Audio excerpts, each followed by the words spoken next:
الحمد لله رب العالمين والصلاة والسلام على خاتم الأنبياء والمرسلين قائد الغر المحجلين إمام الأنبياء والسيد المرسلين ورحمة الله للعالمين سيدنا محمد وعلى آله وصحبه أجمعين.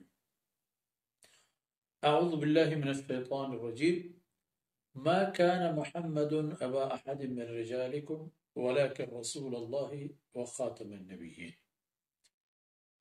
سبحانك لا علم لنا إلا ما علمتنا إنك أنت العليم الحكيم. رب اشرح لي صدري ويسر لي أمري واحلل عقدة من لساني يفقهوا قولي واجعل لي وزيرا من أهلي رب زدني علما وارزقني فهما. ثم أما بعد. دعوت تبلیغ افیشل کے معزز حاضرین، ناظرین، سامعین، بہنوں، بھائیوں اور دوستوں، آپ تمام دوست و احباب کا اجتماعی اور انفرادی طور پر شکریہ جو وقت دے کر کے ہماری باتیں سنتے اور دیکھتے ہو، اور اس پر ہم دعا گو ہیں کہ اللہ رب العزت ان چند لمحات کو میرے اور آپ کے میزان حسنات میں، ہماری نیکیوں میں شامل فرمائیں۔ تو میرے بھائیوں، باتیں چل رہی ہیں ہمارے اور آپ کے بیچ۔ ایک تو بنیادی موضوع ہمارا ہے ختم نبوت، یعنی آن حضرت صلی اللہ علیہ وسلم کی یہ شان کہ آپ اللہ کے آخری رسول ہیں۔ اور اس ضمن میں ہم کوشش کرتے ہیں کہ زمانے ماضی اور جہاں تک ہو سکے انشاءاللہ ان جھوٹوں کی بھی کچھ نہ کچھ یادیں اور باتیں بیچ میں آئیں کہ جو در حقیقت نہیں تھے وہ چیز جس کی وہ مدعی تھے، تو ان کے ساتھ کیا ہوا، ان کا انجام کیا ہوا، اور ان کے اس گندگی اور نجاست بری اس مشن کا کیا ہوا۔ ان تمام باتیں کسی نہ کسی حد تک آپ کی خدمت میں عرض کریں گے انشاءاللہ۔ تو آج ہمارا موضوع سخن ہے اسحاق اخرس نامی ایک شیطان، اور یہ تھے بھی کمال کے شیطان۔ ان کی چند باتیں جو تاریخی طور پر دستیاب ہوئے،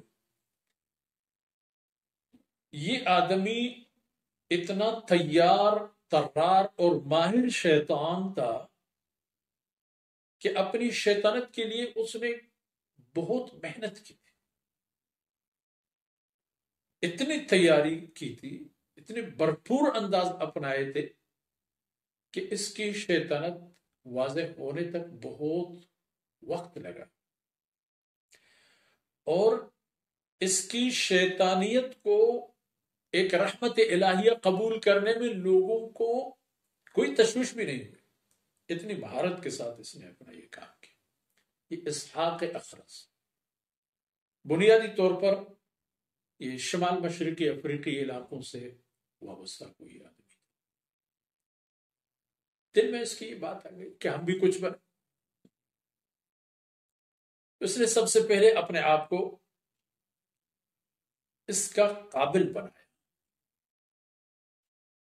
قرآن کریم کو حفظ کیا، تفسیر پڑھ لی، بنیادی تمام جو علوم ہیں، علوم اسلامیہ جو قرآن کریم سے متعلق ہیں، ان سب میں مہارت حاصل کی۔ اس کے بعد وہ تورات، انجیل اور زبور کی طرف چلا گیا، اور ان الہامی کتابوں کی جو باقیات موجود تھی ان پر اس نے بھی اپنا ہاتھ صاف کیا، ان کی طرف بھی بھرپور ترغیب دی، دقت بینی کے ساتھ ان سے متعلق تمام حقائق اور معلومات کو ازبر کیا، یاد کیا، عربی ادب پر گرفت حاصل کی، حالات حاضرہ اور ماحول کا بطور غائر مطالعہ کیا، یعنی اپنے آپ کو اتنا قابل بنایا کہ اگر یہ بدقسمت انسان چاہتا تو ایک ایسی قیمتی انسان بن سکتا تھا کہ جسے خلق خدا کی تقدیر تبدیل ہو سکتی تھی، لیکن اللہ کی شان کہ انہوں نے ایک ایسا راستہ اپنایا جو در حقیقت تباہی کا راستہ تھا، اور تباہ ہوتے ہوتے اپنے ساتھ بہت ساروں کو بھی اپنے ساتھ لے گئے۔ تو یہ بات ہے سن 135 کا، جو عباسیوں کے دور حکومت،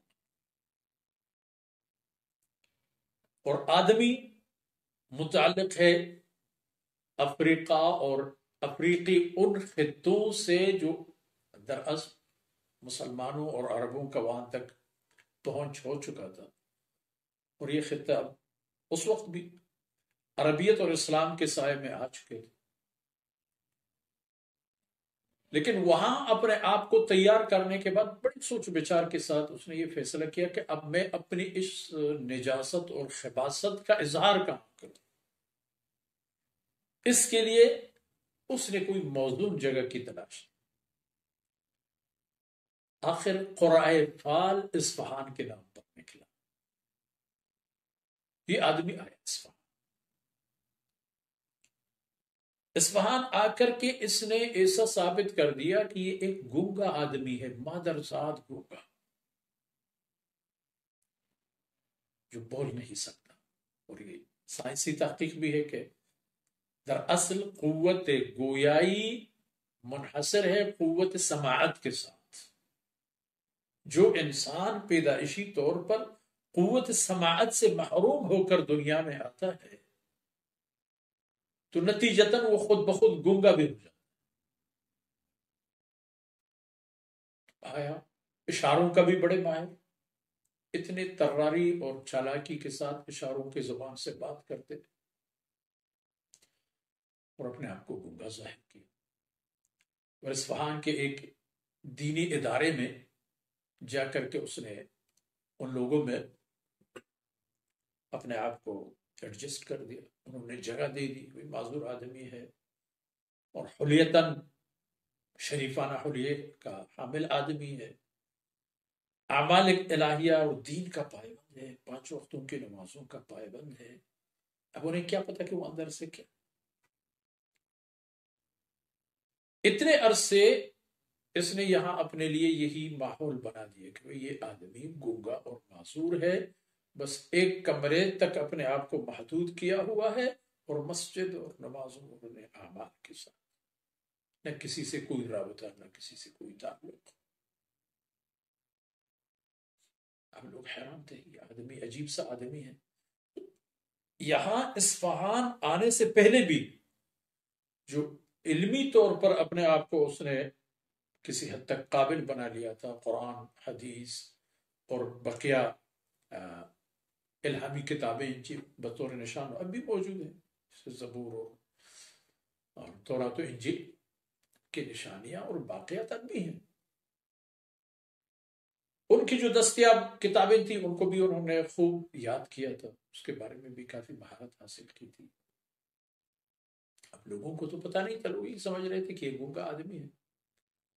اسی عرصے میں اس نے شعبدہ بازی بھی کافی سیکھ لی تھی، حلیے تبدیل کرنا، انداز اپنانا، اور ایسی چیزیں بنانا کہ جن سے روشنی پھیلے، جن سے چمک دمک آ جائے، جو فوری طور پر لوگوں کی نظر، جیسے جادوگری کے یا کسی طرح کے اور معاملات۔ اصفہان آ کر کے اس نے اسی حالت میں زندگی گزاری، اور اس کی اس گنگا پن کا عرصہ 10 سال تک محیط رہا۔ 10 سال تک یہ آدمی اسی طرح بہرا لیکن بظاہر انتہائی شریف آدمی۔ تو ایک رات کے کسی پہر اس نے سوچا کہ وقت آ گیا ہے اپنی خباثت اور شرارت کو دنیا کے سامنے لانے کا۔ اس نے چیخیں مارنا شروع کی، آوازیں نکالنا شروع کی، لوگوں کو بلانا شروع کیا، قرآن پڑھنا شروع کیا۔ اب لوگ سارے مدرسے کے جو جتنے علماء طلباء وغیرہ تھے سارے اکٹھے ہوئے، بھی یہ کیا ہوا کہ یہ 10 سال سے ایک گونگا آدمی اچانک ماشاءاللہ بول رہا ہے، مگر کیا؟ قرآن تلاوت کر رہا ہے۔ لوگوں نے پوچھا بھائی کیا ہوا؟ اس نے کہا پتہ نہیں کیا ہوا، کچھ لوگ آ گئے آسمان سے، آ کر کے انہوں نے مجھے پکڑ لی اور میرا منہ کھولا اور کوئی چیز میرے منہ میں ڈال دی، اس کے بعد میں فوراً بولنے لگا۔ اور اب کیا بولنے لگا؟ قرآن کا حافظ بھی بنا، آنن فانن، لمحات میں۔ پوچھ رہا مجھ سے قرآن کی کون سی سورت، کون سی آیت، کون سی ترتیب، سب کا میں عالم اور حافظ۔ تفسیر پوچھ لو مجھ سے، مجھ سے تورات اور انجیل کے بارے میں پوچھو۔ بھئی تو کمال۔ اور اس نے اب کہا کہ ایک اور بات بھی بتا دوں کہ یہ لوگ فرشتہ تھے، یہ آ گئے میرے ساتھ، انہوں نے یہ سلوک کیا اور مجھے یہ بھی کہا کہ آپ اللہ کے رسول ہیں۔ تو میں نے کہا استغفر اللہ، توبہ توبہ، بھی میں تو سنتا چلا آ رہا ہوں، سمجھتا چلا آ رہا ہوں اشاروں کی، کنایوں کی زبان سے کہ محمد رسول اللہ صلی اللہ علیہ وسلم اللہ کے آخری رسول ہیں، اس کے بعد تو کوئی رسول اور نبی نہیں آتا، میں کیسے مدعی بن سکتا ہوں؟ لیکن نہیں، آپ کو مدعی بننا ہے، آپ کو یہ دعوے کرنے ہیں۔ اب دیکھیں، آپ کو قرآن آنن فانن لمحات میں دل میں اتار دی گئی، تورات کے آپ عالم بن گئے، انجیل اور زبور کے عالم بن گئے، اب کیا کمی چاہیے رہ گئی ہے؟ کیا کمی رہ گئی ہے جس کا آپ کو ڈر؟ پھر کوئی دلیل، کوئی معجزہ، دلیل اور معجزہ بھی دے دی اپنی طرف سے، انہوں نے بنائے تھے وہی جو کیمیائی وسائل جن کی بدولت ان کو روشن کر کے عجیب و غریب سا اس کا چہرہ بن سکتا تھا، یہ بھی ظاہر کر دی۔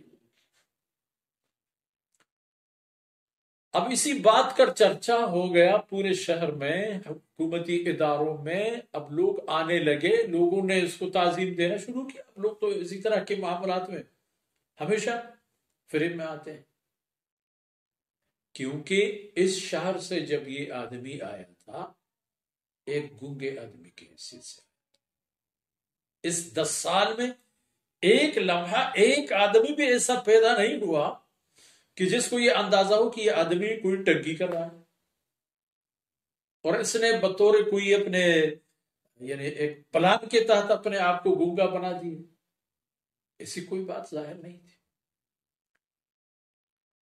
اس کے حقائق واضح ہونے تک پانی بہت اونچا چلا گیا تک سر پر گزر گیا، اور اس نے ادعائی نبوت بھی کی، اور اس کی نبوت کا دعویٰ بھی یہی ہمارے ماضی قریب کی قادیانیوں کی طرز کا بھی تھا کہ ڈائریکٹ نہ صحیح لیکن میں ذلی اور بروزی نبی ہوں، اور جس کو محمد رسول اللہ صلی اللہ علیہ وسلم کی نبوت پر ایمان ہے انہیں مجھ پر بھی ایمان لانا ہو، ورنہ محمد رسول اللہ صلی اللہ علیہ وسلم پر ان کی ایمان قبول نہیں ہوگی وغیرہ۔ آخر الامر اس نے حکومتی اداروں میں ہاتھ ڈالنا شروع کیا، لشکر جمع کی، لڑائیوں میں اتر گئے، شہروں پر قبضہ شروع کیا، غرب و جوار کی۔ آخر الامر خلافت نے کہا کہ یہ تو ایک اور مصیبت بن گئی، تو چونکہ بنیادی طور پر ایک بات یاد رکھیں کہ جناب رسول اللہ صلی اللہ علیہ وسلم کی ختم نبوت سے متعلق عقیدہ اور اس عقیدے کی تحفظ ایک سرکاری مشن بھی ہے جو سیدنا ابو بکر صدیق رضی اللہ عنہ سے ہمیں وراثت میں ملی،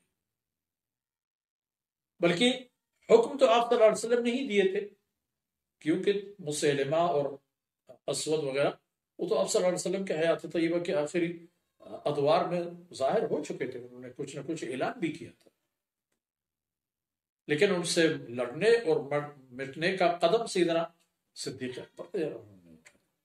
یہی حکومت اسلامیہ میں ایک قانون کی حیثیت سے جب اسحاق اخرس کی باری آ گئی تو حکام وقت نے ان کے خلاف فوج کشی کی۔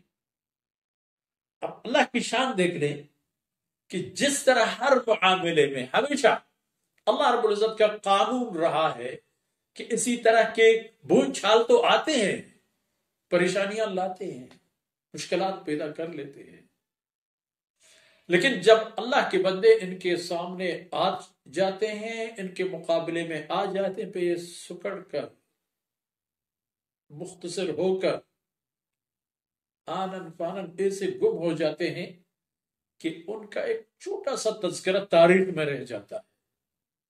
یہی ہوا انجام اسحاق اخرس کا، کہ جس نے 10 سال اپنے آپ کو ایک گونگا انسان بنا دیا، اور پھر اس خطے کے لوگوں کے سامنے ادعائے نبوت کر دی، اپنے آپ کو آواز میں اور قرآن کے تعلیمات میں لانے کی صورت میں، اور دیگر مذاہب اور فنون اور جدید معاملات اس زمانے سے متعلق سب کا اپنے آپ کو ماہر۔ یہ کام بغیر کسی نبی کے ارے غیرے کے نہیں ہو سکتے، لیکن اللہ رب العزت نے لاج رکھ لی اپنے نیک اور صالح بندوں کی، جنہوں نے مقابلہ کیا، اور اسحاق اخرس کو بھی انہوں نے مقابلہ کر کے تحقیق کر دیا۔ اس کے جو ساتھی تھے بھاگ گئے، مر گئے، توبہ کر کے دوبارہ اسلام کی طرف رجوع کر گئے، اور اسی طرح یہ قصہ یہیں پر ختم ہو گیا۔ تو ہر ایک قصہ میرے عزیز بھائیوں اور بہنوں اور دوستوں، جب ہم آپ کی خدمت میں گزارش کر لیتے ہیں تو مقصد بھی یہی ہے، یہ امت کا معاملہ ہے، یہ امت کے ہر طبقے کا معاملہ ہے، یہ حاکم کا بھی، رعیت کا بھی۔ اس لیے اس کے لیے ہم میں سے ہر ایک کو ہوشیار اور بیدار ہونا ہوگا، اور اس کے لیے ہمیں اولویت رکھنے ہوں گے کہ اس محاذ سے کہیں کوئی معاملہ اس امت پر نہ آ جائے۔ اللہ تعالیٰ ہمیں عمل کی توفیق سے نوازے۔ وصلی اللہ علی نبینا محمد وعلی آلہ وصحبہ